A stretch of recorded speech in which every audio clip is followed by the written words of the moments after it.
మహాత్మా జ్యోతిరావు పూలే వర్ధంతి కర్నూలు నగరంలోని బీసీ సంక్షేమ శాఖ ఆధ్వర్యంలో నిర్వహించారు.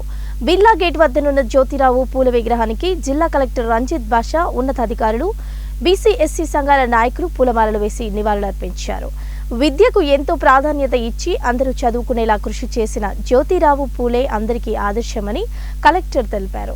బీసీ సంఘం నాయకులు మాట్లాడుతూ కర్నూలులో జ్యోతిరావు పూలే విగ్రహం పక్కన సావిత్రిబా పూలే విగ్రహం ఏర్పాటు చేయాలని డిమాండ్ చేశారు. మహాత్మా జ్యోతిరావు పూలే అస్పృశ్యత పైన దాడి చేసిన మహాత్మా జ్యోతిరావు పూలే ఈరోజు వర్ధంతి సందర్భంగా ఇక్కడ పూలమాలలతో ఆయన్ను సత్కరించాము.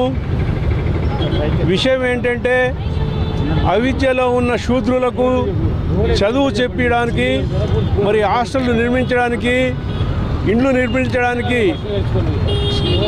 మామూలుగా 175 సంవత్సరాల కిందటనే ఎంతో కృషి చేసిన మహాత్మా జ్యోతిరావు పూలేను స్మరించుకోవడము చాలా గొప్ప విషయము.